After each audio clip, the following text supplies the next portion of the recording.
Di sini siaran luar negeri All India Radio, seksi bahasa Indonesia media sosial. Pertama-tama kami sajikan Warta Berita. Warta Berita disampaikan Kishore Das.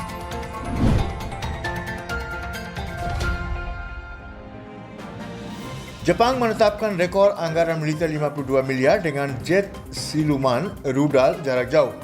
Pemerintah Perdana Menteri Jepang Yoshihide Suga menyetujui kenaikan belanja militer ke-9 berturut-turut pada hari Senin, mendanai pengembangan pesawat tempur siluman canggih dan rudal anti kapal jarak jauh untuk melawan kekuatan militer China yang tumbuh.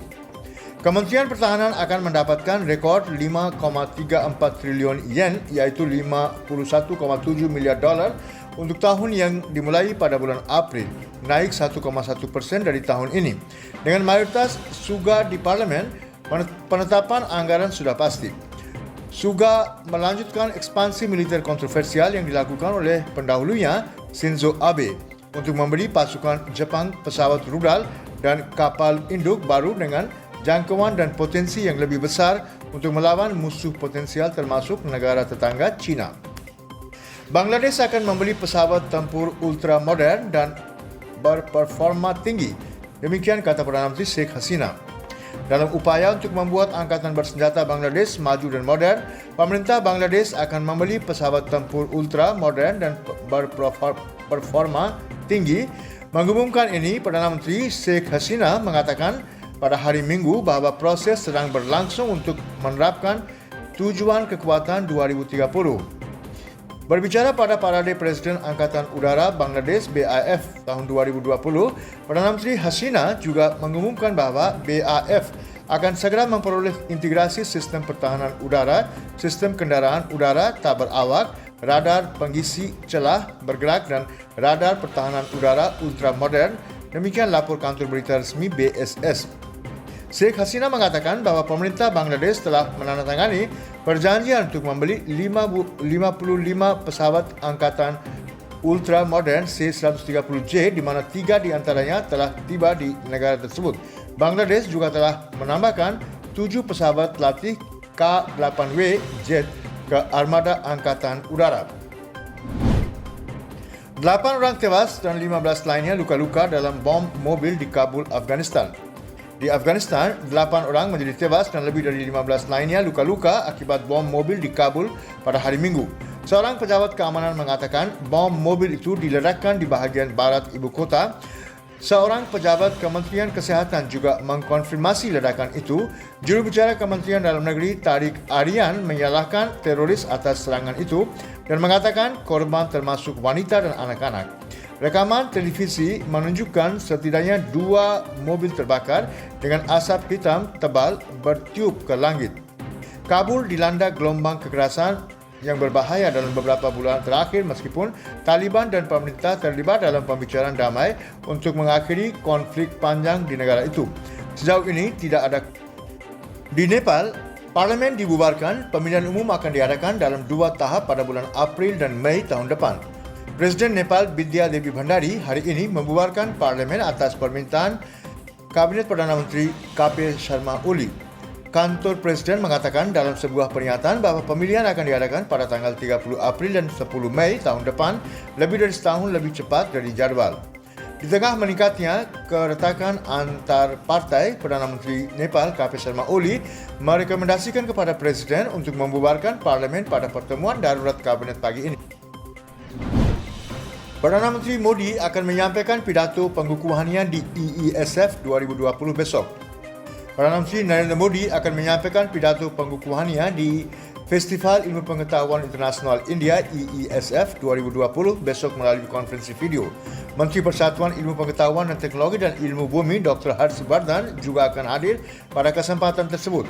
Untuk mempromosikan temperamen ilmiah dalam masyarakat, Kementerian Sains dan Teknologi dan Kementerian Ilmu Bumi bekerja sama dengan Vigyan Bharati membuat konsep Festival Sains Internasional India diluncurkan pada 2015. EESF merupakan perayaan untuk mempromosikan sains dan teknologi. Tujuannya adalah untuk melibatkan publik dengan sains, merayakan kegembiraan sains dan menunjukkan bagaimana sains, teknologi, teknik dan matematika STEM dapat memberikan solusi untuk meningkatkan taraf kehidupan.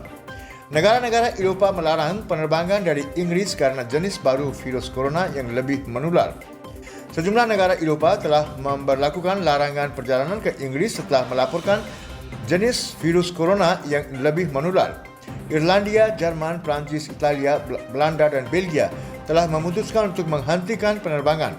Pertemuan Uni Eropah hari ini akan membahas tanggapan yang lebih terkoordinasi terhadap tantangan baru. Jenis baru telah menyebar dengan cepat di London dan Inggeris Tenggara. Perdana Menteri Boris Johnson telah memperkenalkan batasan tingkat 4 baru untuk area tersebut, membatalkan rencana pelonggaran aturan selama periode Natal. Pejabat kesihatan tertinggi mengatakan jenis baru ini terbukti lebih menular hingga 70%. Menteri Kesihatan Matt Hancock mengatakan jenis baru di luar kendali dan di luar kontrol dan mereka harus mengendalikannya. Eropah diperkirakan akan memulai kampanye vaksinasi besar-besaran setelah Natal setelah Amerika Serikat dan Inggeris. Tingkat pemulihan COVID-19 di negara meningkat menjadi 95,53%. Tingkat pemulihan COVID-19 di negara ini semakin meningkat menjadi 95,53% kerana lebih dari 25,000 pasien COVID telah pulih selama 24 jam terakhir. Kementerian Kesihatan mengatakan jumlah total pemulihan telah mencapai lebih dari 9,606,000. Beban kasus aktual saat ini hanya mencapai 3,02% dari total kasus positif. Saat ini, jumlah kasus aktif di negara ini sekitar 303,000 dengan memiliki salah satu dari 19 kematian akibat COVID-19 terendah per juta populasi secara global, yaitu 105. Kementerian mengatakan langkah-langkah terfokus termasuk pengujian yang ditargetkan, identifikasi awal, isolasi tepat, waktu dan rawat inap yang cepat dan protokol perawatan standar telah memastikan bahawa kematian harian kurang dari 400. Pemerintah telah memprioritaskan 300 juta orang untuk vaksin COVID. Demikian kata Menteri Kesihatan Dr. Harshvardhan. Menteri Kesihatan Dr. Harshvardhan mengatakan bahawa setelah berkonsultasi dengan para ahli, pemerintah telah memprioritaskan 300 juta orang untuk vaksin COVID. Ini termasuk petugas kesihatan, pekerja garis depan seperti polisi, militer dan staf sanitasi. Kepada kantor berita, kata dia, vaksin juga akan diberikan kepada mereka yang berusia di atas 50 tahun dan yang berusia di bawah 50 tahun yang menderita penyakit tertentu. Menteri mengatakan prioritas utama pemerintah adalah keamanan dan efektivitas vaksin dan kami tidak akan berkompromi untuk itu. Dr. Harshvardhan mengatakan secara pribadi, dia merasa bahawa setiap minggu di bulan Januari tahun depan, kami dapat memberikan suntikan vaksin COVID pertama kepada orang-orang di India. Perdana Menteri akan mengadakan KTT virtual dengan mitranya dari Vietnam hari ini. Perdana Menteri Narendra Modi akan mengadakan KTT virtual dengan mitranya dari Vietnam, Nguyen Xuan Phuc hari ini. Selama KTT, ketua pemimpin akan bertukar pandangan tentang isu-isu bilateral, regional maupun global yang luas dan memberikan panduan untuk pengembangan kemitraan strategis komprehensif India-Vietnam di masa depan. Pada tahun 2020, kedua negara melanjutkan pertukaran tingkat tinggi. Wakil Presiden Vietnam, Ibu Dang Thi Ngoc Thin, datang ke India pada bulan Februari tahun ini dalam kunjungan resmi. Kedua Perdana Menteri melakukan percakapan telefon pada tanggal 13 April tahun ini untuk membahas situasi yang timbul dari pandemi COVID-19. Pertemuan Komisi Bersama edisi ke-17 yang secara virtual diketuai oleh kedua Menteri Luar Negeri telah dilaksanakan pada tanggal 25 Agustus tahun 2020. Menteri Pertahanan mengadakan pertemuan online dengan mitranya pada tanggal 27 bulan lalu. Perdana Menteri mengatakan diskusi tentang pertumbuhan global tidak dapat terjadi hanya di antara sedikit orang. Agenda penekanan harus lebih luas. Perdana Menteri Narendra Modi mengatakan masyarakat yang berpikiran terbuka, demokratis dan transparan lebih cocok untuk berinovasi. Berbicara pada konferensi Samvad Indo-Jepang ke-6 hari ini, Perdana Menteri mengatakan diskusi tentang pertumbuhan global tidak dapat terjadi hanya di antara sedikit orang dan menekankan bahawa agenda harus lebih luas dan pola pertumbuhan harus mengikuti pendekatan yang berpusat pada manusia. Perdana Menteri membayangkan bahawa dekade ini dan seterusnya akan menjadi bahagian dari masyarakat yang mengutamakan pembelajaran dan inovasi bersama. Dia mengatakan inovasi adalah batu penjuru untuk pemberdayaan manusia dan pembelajaran sejati harus mendorong inovasi. Menyoroti pentingnya forum Samvad ini untuk mempromosikan gagasan dan cita-cita Sang Buddha, Bapak Modi mengusulkan pembuatan perpustakaan yang berkaitan dengan sastra dan kitab suci Buddha tradisional. Dia berkata, India dengan senang hati menciptakan fasilitas seperti itu dan perpustakaan akan mengumpulkan salinan digital dari semua literatur Buddhis tersebut dari berbagai negara di seluruh dunia. Ia mengatakan, perpustakaan tidak hanya menjadi tempat penyimpanan literatur tetapi juga akan menjadi wadah penelitian dan dialog antara manusia, masyarakat dan manusia dengan alam. Dia menambahkan bahawa mandat penelitiannya juga akan mencakup pemeriksaan bagaimana pesan Buddha dapat memandu dunia moden kita melawan tantangan kontemporer seperti kemiskinan, rasisme, ekstremisme, diskriminasi gender, perubahan iklim dan banyak lainnya. Sekian sudah pendengar warta berita dari siaran luar negeri All India Radio Seksi Bahasa Indonesia Media Sosial.